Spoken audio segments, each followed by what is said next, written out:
Hello everyone and I welcome you all on Career Glow and Career Glow is always happy to help you in your competitive exams। तो आप बहुत अच्छे से जानते हो कि हम लोग एक पेपर का एनालिसिस कर रहे हैं, वो भी डिटेल्ड एक्सप्लेनेशन के साथ। और ये मॉर्निंग शिफ्ट है 1 फरवरी 2023 का मॉर्निंग शिफ्ट का। तो हम हिंदी का पेपर यानी कि अब हम हिंदी के सेक्शन पर आ चुके हैं। इससे पहले आपको पता है कि हमने सीडीपी के 30 क्वेश्चंस का डिटेल एनालिसिस कर लिया था एक्सप्लेनेशन के साथ। उसके बाद फिर हमने ईवीएस के क्वेश्चन सारे कर लिए थे। अब हम हिंदी पर पहुंचे हैं।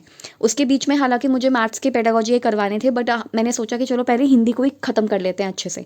तो ये हिंदी का सेक्शन है और मैं आपको बता नहीं सकती कि मुझे आंसर की में इतने ज़्यादा गलत क्वेश्चंस दिखे। मतलब 5 से 6 क्वेश्चंस जो हैं वो गलत हैं। लाइक जो टिक होने चाहिए थे, मीन्स जो आंसर होना चाहिए था वो आंसर ना होकर के कुछ और आंसर है। अब ये तो चीज़ें मुझे भी समझ नहीं आ रही हैं, मुझे भी इसमें आप लोगों की हेल्प या फिर आपके दिमाग की ज़रूरत होगी, क्योंकि सीधी सी बात है कि आप भी शायद हो सकता है कि कुछ क्वेश्चंस में किसी चीज़ों से एग्री करो कि हाँ ये जो आंसर की में दे रखा है ये आंसर्स गलत है। तो मुझे बहुत सारे गलत दिखे। ये देखो जितने जितने भी मैंने डाउट लिखे हैं ना, अभी हम पढ़ेंगे ना एक एक करके, तो आपको समझ में आएगा कि हाँ ये सारे के सारे डाउट्स में हैं। तो देखो 4 तो यही हो गए, फिर ये 5वां। तो ऐसे करके बहुत सारे मुझे डाउट में क्वेश्चन दिखे, कम से कम 5 से 6 क्वेश्चन मुझे डाउट में दिखे। पर इसके अंदर आप लोग की हेल्प की भी ज़रूरत है, क्योंकि आप भी बताओगे पढ़ के समझ के कि हाँ ये आंसर सही है या गलत है। तो सबसे पहले हम शुरू करते हैं क्वेश्चन नंबर 121 से। और अगर आपने चैनल को सब्सक्राइब नहीं किया है तो कर लीजिए, ये आपको आगे भी हेल्प करेगा, आपके बेसिक्स को सुधारने में हेल्प करेगा और हम साथ मिलकर के ये बहुत अच्छा डिस्कशंस करेंगे। और आपके आगे आने वाले जितने भी सीटेट के एग्जाम्स हैं उसमें भी आपको ये चैनल हेल्प करेगा। तो आप सब्सक्राइब कर लीजिएगा, कमेंट कर लीजिएगा। अगर आपको कोई चीज़ अच्छी भी लगती है, बुरी भी लगती है, तो भी वो आप बताइएगा, हम उसमें पूरी पूरी इंप्रूव करने की कोशिश करेंगे। तो अब बिना किसी देरी के पहली बात तो हम अपना क्वेश्चन शुरू करते हैं, दैट इज़ क्वेश्चन नंबर 21। अब इस क्वेश्चन नंबर 21 में आपको एक पैराग्राफ दे रखा है और आपको उसके क्वेश्चंस फाइंड आउट करके देने हैं। मतलब नॉर्मल जैसे अनसीन पैसेज होता है, ये बिल्कुल वैसा ही है। तो निर्देश पढ़ लेते हैं। निम्नलिखित गद्यांश को पढ़कर पूछे गए प्रश्नों के सही उपयुक्त उत्तर वाले विकल्प को चुनिए। और आप सब जानते हैं कि हमें पैराग्राफ में से जो मोस्ट अप्रोप्रिएट होता है, जो एकदम उपयुक्त उत्तर है, वो चूज़ करना होता है और जो भी क्वेश्चन के आंसर हैं वो देने होते हैं। तो बात 20वीं सदी की शुरुआत की है, 20th सेंचुरी की बात है। दक्षिण भारत के एक विद्यालय में, ये वाला क्वेश्चन पूछा गया है कि कौन से भारत की बात हो रही है। सो दक्षिण भारत में एक विद्यालय है कि एक विद्यालय में गणित की कक्षा चल रही थी, मतलब मैथ्स पढ़ाया जा रहा था। अध्यापक विद्यार्थियों को भाग देने की विधि समझा रहे थे। भाग देने का मतलब होता है डिवाइड, है ना, डिवीजन का रूल समझा रहे थे। अध्यापक ने बताया अगर 4 आमों को 4 बालकों में बांटा जाए तो प्रत्येक को एक आम मिलेगा। ये बात तो हम सभी जानते हैं कि अगर 4 आम हैं, 4 लोग हैं, तो आप उनमें एक एक करके बांट दोगे तो चारों को 4 आम मिल जाएंगे। इसी तरह से अगर 10 आमों को, मतलब ये एग्जाम्पल्स दे रखे हैं बच्चों को, जैसे पढ़ाते हैं ना तो शुरुआत में एग्जाम्पल्स देते हैं। इसी तरह से अगर 10 आमों को 10 व्यक्ति में विभाजित किया जाए तो प्रत्येक को एक आम मिलेगा। ठीक है, मतलब पहले उन्होंने एग्जाम्पल समझाया, उसके बाद वो रूल समझाएंगे डिवीजन का। ठीक है, तो पहले उन्होंने ये बताया कि 4 आम हैं, 4 व्यक्ति हैं, उनमें 4 आपने बांट दिए, और 10 व्यक्ति हैं, 10 आम हैं, तो आपने एक एक करके सब में बांट दिए, तो 10 पूरे के पूरे 10 आदमियों में बट गए। आगे वह बोले अगर किसी संख्या का उसी संख्या से भाग किया जाए, यानी कि अगर 4 को मैं 4 से डिवाइड करूं तो भागफल 1 बचेगा, ये ऐसा कहने की कोशिश कर रहे हैं। अगर किसी संख्या का उसी संख्या से भाग किया जाए तो भागफल हमेशा एक ही होता है। और ये भागफल इंग्लिश में हम कहते हैं इसे क्वेश्चंट। मान लो कि अगर आप लोगों की हिंदी थोड़ी सी कमज़ोर है या हिंदी में आपने मैथ्स नहीं पढ़ा है, तो ऑब्वियसली आपको भागफल का शायद मतलब नहीं पता होगा, लेकिन इसका इंग्लिश होता है क्वेश्चंट, यानी कि 4 1s आर 4। ठीक है, और वैसे ही 10 को अगर मैं 10 से डिवाइड करूंगी तो भी 1 आएगा, 10 1s आर 10। ठीक है, तो यहाँ पर क्या है, हाँ, तो ये रूल समझा रहे थे। कक्षा के एक मेधावी छात्र को इस सूत्र की गलती समझ में आ गई, यानी कि ये जो सूत्र है, ये जो रूल है कि मतलब अगर किसी संख्या का उसी संख्या से भाग किया जाएगा तो भागफल यानी कि क्वेश्चन हमेशा एक ही बचेगा। तो एक बहुत ही मेधावी छात्र था, बहुत ही इंटेलिजेंट छात्र आप कह सकते हो वो था। तो उस सूत्र में उसको गलती समझ में आ गई। उसने पूछा महोदय अगर 0 आमों को 0 व्यक्ति में बांटा जाए, यानी कि अगर मैं इसको थोड़ा सा रब कर देते हैं, ये कहने की कोशिश कर रहे हैं, ये जो मेधावी छात्र हैं बता रहे हैं कि अगर 0 को 0 से डिवाइड करेंगे तो 1 तो नहीं आएगा। तो ये कहने की कोशिश कर रहे हैं। तो ये कहते हैं कि हमेशा अगर आप उसी संख्या को, एक संख्या को उसी संख्या से डिवाइड करोगे तो क्वेश्चन 1 आएगा, लेकिन 0 के साथ तो ऐसा बिल्कुल नहीं है। तो वो मेधावी छात्र को इस सूत्र के अंदर गलती समझ आई कि हमेशा ऐसा नहीं है। तो उसने पूछा महोदय अगर 0 आमों को 0 व्यक्ति में बांटा जाए तो क्या प्रत्येक को एक आम मिलेगा। इस असाधारण यानी कि एक्स्ट्रा ऑर्डिनरी प्रश्न को सुनते ही अध्यापक कुछ विचलित से हो गए कि मतलब ये क्या प्रश्न पूछ लिया। वे डांट कर बोले 0 का कोई मान नहीं होता, यानी कि उसका कोई मतलब नहीं होता। ये क्या बात हुई, अगर 0 का मान नहीं है तो 2 2 रुपये में अगर हम ज़ीरो जोड़ देंगे तो ये तो 20 हो जाएगा, 2 में डबल ज़ीरो जोड़ देंगे तो ये तो 200 हो जाएगा, और 3 ज़ीरो जोड़ देंगे तो 2000 हो जाएगा। तो शून्य का मान तो बिल्कुल है, तो बच्चे ने भी यही बताया। पर विद्यार्थी ने आत्मविश्वास के साथ कहा कि महोदय शून्य का मान होता है, अगर 2 के दाई यानी कि 2 के राइट साइड में हम अगर एक ज़ीरो रख दें, हम एक शून्य रख दें तो 20 हो जाता है, और इसी में एक और शून्य बढ़ा दें तो 200 हो जाता है। यह विद्यार्थी आधुनिक युग में भारत का सर्वश्रेष्ठ गणितज्ञ कहलाया। ठीक है, मतलब बहुत अच्छा गणितज्ञ कहलाया। हालांकि हमारे पास इतना ज़्यादा टाइम नहीं होता एग्जामिनेशन में कि हम पूरा पैराग्राफ पढ़ें, लेकिन फिर भी आप पूरा पैराग्राफ पढ़ सकते हो अगर आपको पूरे मार्क्स लेने हैं तो। और ऐसा भी नहीं है कि आपके पास बिल्कुल ही टाइम बहुत कम बचता है। आप सोचो 2.5 घंटे हैं, तो 2.5 घंटे में ये छोटा सा पैराग्राफ नहीं पढ़ा जा सकता था, बिल्कुल पढ़ा जा सकता था। अभी टाइम इसलिए लग गया क्योंकि मैं समझाते समझाते चल रही हूँ साथ साथ। अब हम कुछ क्वेश्चंस करेंगे, ठीक है। तो देखो यहाँ पे लिखा है, अध्यापक विद्यार्थियों को कौन सी प्रक्रिया समझा रहे थे। तो यहाँ पे जो सीटेट का आंसर है ना, वो है गुणा, यानी कि फोर्थ है ये गुणा की प्रक्रिया। पर ये गुणा की प्रक्रिया नहीं, तो भाग करने की प्रक्रिया समझा रहे थे। यहाँ पर देखो लिखा है, अध्यापक विद्यार्थियों को भाग देने की विधि समझा रहे थे। तो मुझे ये समझ नहीं आ रहा है कि इतनी छोटी सिली मिस्टेक्स कैसे हो रही हैं। अब ऐसा भी नहीं कि मैं इसे गलत समझ रही हूँ।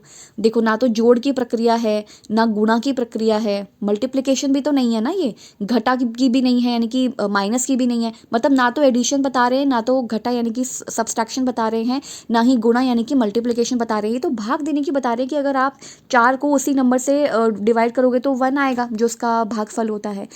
और आंसर इसका थर्ड होना चाहिए, और मैंने भी थर्ड ही टिक किया है, भाग करने की प्रक्रिया। लेकिन सीटेट का जिनका भी ये वाला शिफ्ट है ना, वो भी इस बात से एग्री करेंगे जब वो देखेंगे अपना जो भी आंसर की है। तो उसमें या तो आंसर की तो आपको किसी की भी मिल जाएगी ना, किसी भी उसकी मिल जाएगी। मैंने यहाँ पे लिखा ही हुआ है 121। आंसर की का एक पूरा का पूरा PDF आया है जिसमें अलग अलग शिफ्ट का है। शिफ्ट तो आपको पता ही चल गई होगी, 1 फरवरी 2023 के मॉर्निंग शिफ्ट का हम कर रहे हैं। तो उसमें 121 में जाके देखना, आंसर उन्होंने 4 दे रखा है, विच इज़ रॉन्ग, जो कि गलत है। आंसर 3 होना चाहिए, भाग करने की प्रक्रिया। तो ये एक तो ये डाउट में गया है, ये क्वेश्चन गलत लगा मुझे। 122 में लिखा है, इस गद्यांश में भारत के किस क्षेत्र के विद्यालय का प्रसंग है। तो ये दक्षिण भारत का है, और आंसर की में भी यही है। तो जिसमें मैंने नहीं लिखा है, मतलब इस तरीके से जिसमें मैंने नहीं लिखा है, दैट मीन्स उसमें आंसर की में बिल्कुल करेक्ट दे रखा है। तो ये 2 होगा, दक्षिण भारत। ये देखो, एक तो भाग देने की प्रक्रिया और दूसरा दक्षिण भारत के एक विद्यालय की बात हो रही है। तो ये 2 क्वेश्चंस के हमें आंसर मिल गए। अब आता है क्वेश्चन नंबर 123, गद्यांश के आधार पर रिक्त स्थान की पूर्ति कीजिए। ठीक है, गद्यांश के आधार पर करनी है, यानी कि अपना दिमाग नहीं लगाना है। अगर 10 आमों को 10 व्यक्तियों में डैश किया जाए तो प्रत्येक को 1 आम मिलेगा। वहां पे लिखा है विभाजित। ठीक है, वर्गीकृत नहीं, कैटेगराइजेशन नहीं कर रहे हैं हम। विकसित यानी कि डेवलपमेंट भी नहीं करना है, और वर्णित यानी कि कुछ बता भी नहीं रहे, वर्णन भी नहीं कर रहे हैं। विभाजित होगा सिंपल। इसका एक लाइन दे रखा है कि अगर ये इसलिए बोला है कि आप पैराग्राफ के आधार पे बताओ। इसी तरह से अगर 10 आमों को 10 व्यक्तियों में विभाजित किया जाए, तो ये तो पैराग्राफ के अकॉर्डिंग था, तो ये तो बिल्कुल सही होगा, और आंसर की में भी इसका आंसर सही है ना। क्वेश्चन नंबर 124 देखो, छात्र का प्रश्न सुनकर अध्यापक की प्रतिक्रिया क्या थी। अध्यापक बहुत प्रसन्न हुए। प्रसन्न तो वो बिल्कुल नहीं हुए थे, निराश भी नहीं हुए थे, वो बस विचलित हुए थे। कुछ क्रोधित हुए थे नहीं, वो विचलित हुए थे। अब ये वाला भी हम देख लेते हैं यहाँ पे कि इस असाधारण प्रश्न को सुनते ही अध्यापक कुछ विचलित से हुए। तो इसका भी आंसर हमें बहुत अच्छे से मिल गया है, इसका आंसर थर्ड होगा। ठीक है, मतलब पैराग्राफ वॉज ईजी, हिंदी का पैराग्राफ मुझे ईजी लगा, लेकिन आंसर की में कुछ क्वेश्चंस मुझे गलत लगे। छात्र को अध्यापक से 124 है ना, 125 देखो, अध्यापक ने विद्यार्थी को क्या उत्तर दिया। तो अध्यापक ने क्या बोला था कि शून्य का कोई मान नहीं होता। तो शून्य जैसी कोई अवधारणा नहीं, शून्य का कोई मान नहीं होता। यही सेकंड बिल्कुल करेक्ट है कि शून्य का कोई मान नहीं होता। शून्य का शून्य से विभाजित हो सकता है, ऐसा तो कुछ नहीं कहा था। शून्य को गिनती में नहीं रखा जाता, ये भी गलत है।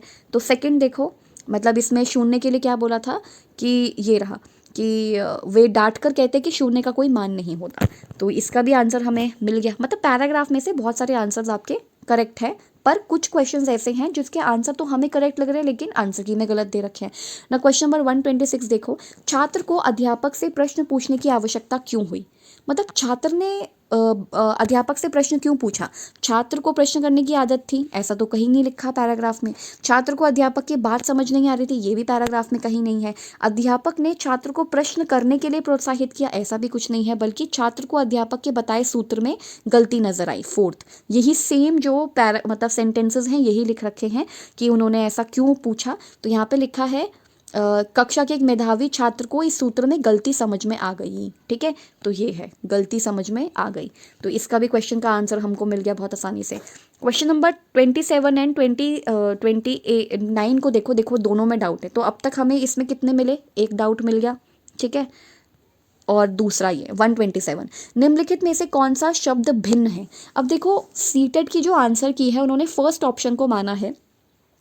अब मुझे ये समझ नहीं आ रहा, हो सकता है कि मैं गलत हो सकती हूँ, इसमें कोई क्या बोलते हैं, इसमें कोई ग्रामर का रूल फॉलो हो रहा होगा, मुझे ऐसा लगता है, तभी इन्होंने फर्स्ट बोला है, फर्स्ट आंसर चूज़ किया है। हालांकि जो मैंने आंसर चूज़ किया था वो था सेकंड। मैं आपको बताती हूँ क्यों।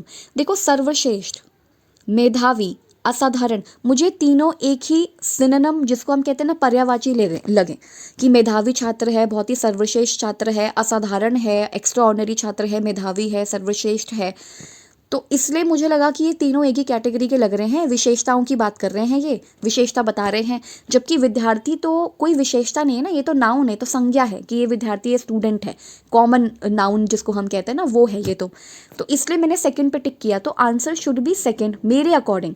बाकी अगर इन्होंने सर्वश्रेष्ठ चूज़ किया है और किसी ग्रामेटिकल रूल के आधार पे चूज़ किया है तो फिर तो मुझे नहीं पता ये किस बेसिस पे इन्होंने चूज़ किया सर्वश्रेष्ठ यानी कि first. But answer should be second, विद्यार्थी। क्योंकि विद्यार्थी मैंने बताया ना, विद्यार्थी तो कोई भी हो सकता है ना, एक गर्ल भी विद्यार्थी हो सकती है, बॉय भी विद्यार्थी हो सकता है, that is this is common noun, ये कॉमन संज्ञा है ना। लेकिन सर्वश्रेष्ठ, मेधावी, असाधारण ये तो एडजेक्टिव जैसे लग रहे हैं, मतलब ये तो विशेषता बताने वाले लग रहे हैं कि वो बड़ा सर्वश्रेष्ठ है, वो मेधावी छात्र है, वो असाधारण बालक है, वो सर्वश्रेष्ठ बालक है। तो बालक से पहले यानी कि संज्ञा से पहले जो उसकी विशेषता बताता है वो तो यही होता है ना, तो एडजेक्टिव जिसको हम कहते हैं। तो ये चीज़ मुझे अभी भी क्लैरिटी नहीं है, और सीटेट में इतना ऐसा हार्ड क्वेश्चन तो आ ही नहीं सकता, इसलिए मुझे लगता है कि आंसर शुड बी सेकंड। तो आंसर की में इसको चेंज होना चाहिए जो फाइनल आंसर की आएगी। नाउ क्वेश्चन नंबर 128 इज विद्यालय का संधि विच्छेद कीजिए। तो विद्या जमा आलय, ये दो बार आ आवृत्ति हो रही है, ऐसा नहीं होता। और विद जमा आलय भी नहीं है, ये विद्या जमा अल्य है। तो ये थर्ड आई थिंक ये बिल्कुल ठीक है कि विद्या जमा आलय तो विद्यालय, तो इस तरह से कुछ है, तो ये थर्ड ही होगा। और सीटेट की आंसर की में भी मुझे थर्ड ही दिखा, तो ये आंसर बिल्कुल करेक्ट है। 129 देखो, आत्मविश्वास का समास विग्रह करो। जब हम समास पढ़ते हैं तो उसमें ये तत्पुरुष समास इस तरह से कहा जाता है, if I am not wrong. देखो आत्मविश्वास का समास विग्रह करना है, समास मतलब इसको तोड़ के बताना है, विग्रह का मतलब इसको तोड़ के बताना है कि इसका अर्थ क्या है। ये आत्म और विश्वास नहीं है, ये आत्म से विश्वास नहीं है, ये आत्म का विश्वास नहीं है, बल्कि ये तो आत्म पर विश्वास है। अब सीटेट की आंसर की में थर्ड ऑप्शन है कि आत्म का विश्वास है। ये क्या है, ये आत्म का विश्वास है एज पर सीटेट आंसर की, लेकिन मेरे अकॉर्डिंग आंसर शुड बी आत्म पर विश्वास। आत्मविश्वास सी होना, आत्मविश्वास होना यानी कि आत्म पर, खुद पर विश्वास रखना, इसलिए इसका मीनिंग आत्म पर विश्वास होना चाहिए, ना कि आत्म का विश्वास। तो 129 का फोर्थ होगा मेरे अकॉर्डिंग। सीटेट की आंसर की ने थर्ड बोला है, जो कि मुझे तो गलत लगा। बाकी अब आप देखो क्या है, आप अपना दिमाग लगाओ, अपने दिमाग का इस्तेमाल करके बताओ कि क्या हो सकता है। अब हम पढ़ने जा रहे हैं ये पोएम। हमारे सारे जितने भी पैराग्राफ बेस्ड थे वो तो हमने सारे ख़त्म कर लिए, ठीक है, जिसमें से 129 क्वेश्चंस हम लोग कर चुके हैं। अब आ गया है हमारे सामने एक पोएम। इस पोएम को पढ़ के हमें कुछ क्वेश्चंस के आंसर्स देने हैं, और पोएम में भी मुझे कुछ थोड़े से गलतियाँ दिखाई दी। अब ये तो आप ही बता सकते हो, आप भी जज करो कि हाँ जो मैं कह रही हूँ वो सही है या गलत है, और फिर कमेंट सेक्शन में बताना मुझे, हम एक डिस्कशन कर लेंगे। तो पोयम है, निर्देश देख लेते हैं। निम्नलिखित काव्यांश को पढ़कर वही ये पूछे गए प्रश्न को के बारे में बताना है, उनके आंसर बताने हैं, और सबसे उपयुक्त उत्तर आपको चुनना है। यथा समय मुकुलित हो, यथा समय पुष्पित हो, यथा समय फल दे, यानी कि यथा समय मुकुलित हो, यथा समय पुष्पित हो, यानी कि टाइम से, समय से पुष्पित भी हो जाता है, फल भी दे देता है, आम जामुन लीची कटहल, तो फिर मैं ही बांझ रहूं। मतलब ये कहने का मतलब ये है कि जो पेड़ है वो अपना समय पर परिणाम दे देते हैं, परिणाम इन द सेंस कि अपना जो भी फल है वो दे देते हैं, तो मैं क्यों नहीं दे पा रहा हूँ। मतलब ये इसमें एक व्यक्ति की बात हो रही है, if I am not wrong, अगर जिस तरह से मैंने इस पोएम को समझा है, तो फिर मैं ही बांझ रहा हूँ, यानी कि मैं ही समय पे कुछ जो अपना रिजल्ट है वो नहीं दे पा रहा हूँ, मैं ही न दे पाऊँ।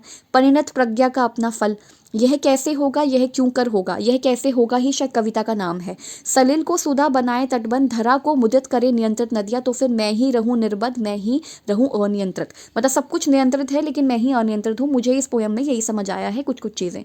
अब क्वेश्चन नंबर 130 का आंसर देखो। काव्यांश में किन फलों के पुष्पित होने की बात हुई है, कि कौन से फलों की पुष्पित होने की बात है। अब देखो सीटेट ने इसमें फर्स्ट को चुना है, दैट इज आम, लीची, पपीता। मुझे समझ नहीं आ रहा है पपीता कहाँ लिखा है पूरे पैराग्राफ में।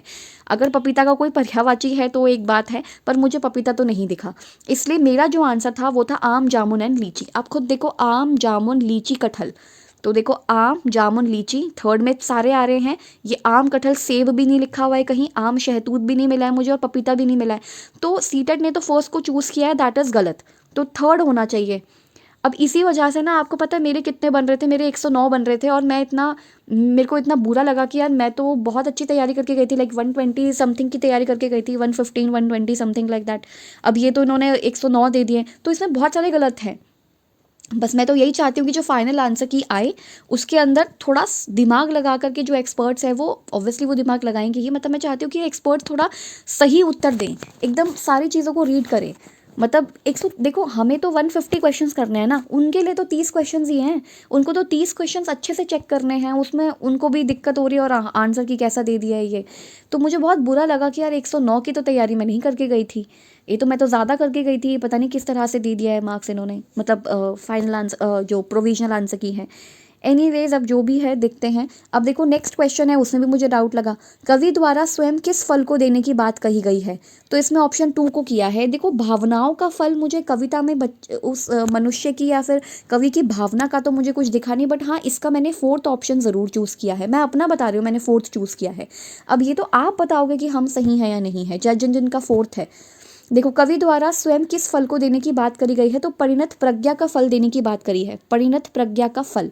तो देखो यथा समय मुकुलित हो, ये सब तो ट्री के या प्लांट के बारे में बात हो रही है, कि मुकुलित का मतलब मैं देखना भूल गई और मुझे पता भी नहीं है।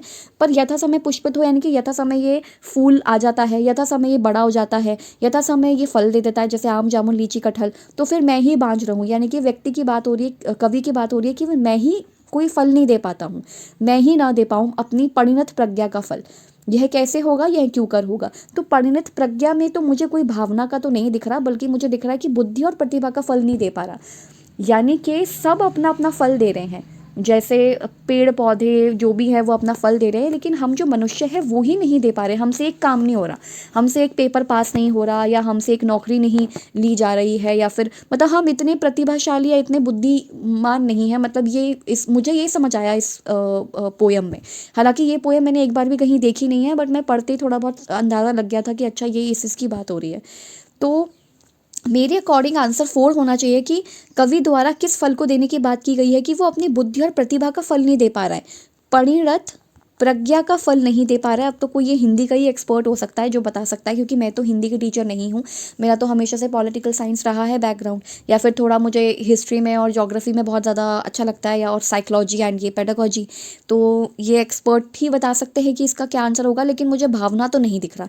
आशाओं का फल भी मुझे नहीं नज़र आ रहा है, बुद्धि और प्रतिभा ज़रूर दिख रहा है, बाकी तो डिपेंड करता है कि क्या इसका आंसर होगा ना। क्वेश्चन नंबर 132 देखो, किन पंक्तियों के माध्यम से कवि के आश्चर्य भाव का पता चलता है? ये आश्चर्य भाव जो होता है ना, जिसको हम कहते हैं एक्सक्लेमेटरी मार्क इंग्लिश में कहते हैं, तो ये वाला मार्क जहाँ आ जाए, तो इसलिए मैंने फोर्थ लिख दिया, और आंसर भी मुझे फोर्थ ही लग रहा है, और सीटेट ने भी फोर्थ को ही माना है। कैसे? किन पंक्तियों के माध्यम से कवि के आश्चर्य भाव का पता चलता है? यह क्यों कर होगा, ये तो क्वेश्चन है। यथा समय पुष्पित हो, ये तो बता रहे कि यथा समय मतलब अपने समय अनुसार ये पुष्पित होते हैं, इसमें फूल खिल जाते हैं। मैं ही ना दे पाऊँ, ये तो वो है कि मैं ही नहीं दे पा रहा हूँ। तो फिर मैं ही बांझ रहूँ, यानी कि तो फिर मैं ही बांझ रहूँ, ये आश्चर्य का भाव है। तो इसलिए मैंने 32 के फोर्थ पे टिक किया था, और ये बिल्कुल करेक्ट है ना। 133 देखो, पृथ्वी को आनंदित करने में किसका योगदान है? तो ये भी क्वेश्चन यहाँ पर है, कि जैसे धरा मुझे पता है कि वो बोलते हैं ना, एक मूवी भी थी ना बाहुबली, तो उसने बोलते ना, धरा धरेंद्र नंदिनी कुछ आग्र चित्र पत्र कम, ये कुछ इस तरह से। एक्चुअली ये ना शिव तांडव से लिया गया है, मतलब धरा धरेंद्र तो मेरे को पता है, क्योंकि कभी मुझे पंडित जी ने और पापा ने समझाया था कि धरा इस तरह से बोला जाता है, ये तो मुझे लगा ये पृथ्वी ही है, ये पृथ्वी की बात हो रही है। तो पृथ्वी को मुदत करे नियंत्रित नदियाँ, तो इसलिए मेरे को लगा कि पृथ्वी को आनंदित करने में किसका योगदान है, तो नदियों का योगदान है, दैट इज़ फर्स्ट। तो इसलिए 133 का फर्स्ट होगा, और सीटेट ने भी फर्स्ट को ही माना है। मिट्टी, बुद्धि, मनुष्य का कोई रोल नहीं है, नदियाँ लिखा हुआ है।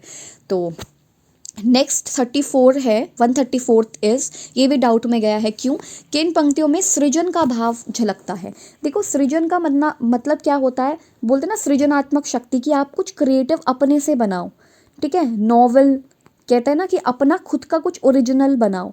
तो मुझे ऐसा लगता है कि सृजन करने का मतलब है कुछ बनाना, चाहे आप खाना बना रहे हो, चाहे एक बच्चे का जन्म हो रहा है, वो भी तो सृजनात्मक शक्ति है ना महिलाओं की। तो किन पंक्तियों में सृजन का भाव झलकता है? आम और जामुन, लीची और कटहल। देखो ये तो फल है, एक तरीके से देखा जाए तो हो भी सकता है, पर पंक्ति पूछ रहा है, ये तो फलों के नाम है। तो फिर मैं ही बांझ रहूं, बांझ तो हो नहीं सकता ना, क्योंकि इसका मतलब तो ये है कि सृजन नहीं कर पा रहा है, इनफर्टिलिटी है। और तो फर्टिलिटी का मतलब है यथा समय पुष्पित हो। मुझे ऐसा लगता है ये कि यथा समय पुष्पित होते, फूल खिलने लगते, यानी कि सृजन होता रहता है, सृजन होता है। यह कैसे हो तो ये तो प्रश्न है। तो उस अकॉर्डिंग मुझे थर्ड लगता है, और मैंने भी थर्ड पर ही टिक किया है। गॉड नोज़, तो गॉड नोज़ नहीं, एक्सपर्ट नोज़ एक्चुअली कि क्या होगा। तो मेरे हिसाब से यथा समय पुष्पित होगा मतलब है अपने समय के अनुसार ये पुष्पित हो जाते हैं। पुष्पित का मतलब होता है कि फूल खिल जाते हैं, यानी कि इसमें सृजनात्मक शक्ति है ना। और वैसे तो फर्स्ट भी हो सकता है, क्योंकि आम, जामुन, कटहल, लीची ये भी तो सृजन हो रहे हैं ना, ये भी तो उसका पार्ट है, जो मतलब उसका फल है ट्री का। तो मुझे लगता है ये भी फर्स्ट भी हो सकता है, लेकिन ये पंक्ति पूछ रहा है तो मेरे ख्याल से यथा समय पुष्पित हो is the right answer, third. लेकिन आंसर इनके हिसाब से, सीटेट के हिसाब से सेकंड है, तो फिर मैं ही बांझ रहूं। अगर बांझ की बात हो रही है तो वो तो इनफर्टिलिटी हो जाएगी ना, कि सृजन नहीं कर पा रहे हैं, है ना। तो बाकी देखो अब क्या है, तो एक्सपर्ट्स बताएंगे और आंसर की में पता चलेगा, फाइनल आंसर की में, या फिर रिजल्ट ही दे देंगे ये तो। और अब है 135th, यथा समय से तात्पर्य क्या है? तो ये समय अनुसार होगा, समय के बाद नहीं। अब आप खुद इसको लाइन को लगा के देखो, समय के बाद, जैसे समय के बाद पुष्पित हो, समय के बाद फल दे, ऐसा तो नहीं है ना। समय पर देगा ना, समय के अनुसार देगा, समय के बाद नहीं। अचानक भी नहीं दे देते कि एकदम अचानक एक वो क्या बोलते हैं उसको, आम आ गया, ऐसा भी नहीं हो सकता। समय से पहले भी नहीं हो सकता, समय से पहले तो कोई चीज़ नहीं मिलती ना कोई चीज़ होती।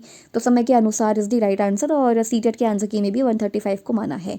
तो ये रही आपकी आंसर की। ये हमने 1 फरवरी के 15 क्वेश्चंस का एनालिसिस, वो भी डिटेल तरीके से किया है हिंदी के सेक्शन का। अगर आप लोगों का भी ये शिफ्ट है, जिनका ये नहीं है या जो आगे की तैयारी कर रहे हैं, उनको तो देख लेना चाहिए। लेकिन जिनका तो ये है, मतलब 1 फरवरी ये जिनका एग्ज़ाम है, उनको तो देखना ही देखना चाहिए ये। क्योंकि आप भी इस चीज़ से अग्री करोगे कि हाँ यार बहुत सारे क्वेश्चन तो गलत हैं। मतलब हिंदी में मुझे ऐसा दिखाई दिया, मुझे सीडीपी में भी दिखाई दिया, जहाँ पर भी मैंने वो डॉट लगा रखा था और वो ईवीएस का कुछ। तो अब देखो हिंदी का क्या होता है। एनीवेज, ये बाकी के जितने भी स्टूडेंट्स हैं जो सीटेट का एग्जामिनेशन देंगे, उनके लिए भी अच्छा है, और कि मतलब उनकी भी तैयारी हो जाएगी। डिटेल एनालिसिस हम लोग जो कर रहे हैं, बाकी जिनका ये एग्ज़ाम है, जिनका शिफ्ट है ये, उनको तो ये देखना ही चाहिए। सो एनीवेज, अब मिलते हैं हम अगले 15 क्वेश्चन के साथ, जिसमें हम हिंदी की पेडागोजी के बारे में बात करेंगे। और अगर आपको लगता है कि हाँ ये सचमुच में डाउट्स हैं, और जो सीटेट की आंसर की है उसमें आंसर सच में वाकई में गलत है, अगर आपको भी ऐसा लगता है तो आप कमेंट सेक्शन में बता सकते हैं। सिर्फ देख के मत जाया करो, बता दिया करो, इसमें कुछ जाता नहीं है किसी का, ठीक है। सो चलो मिलते हैं नेक्स्ट वीडियो में। Till then keep learning, keep discerning and keep watching my videos, और अपना ख्याल रखो एंड बाय बाय।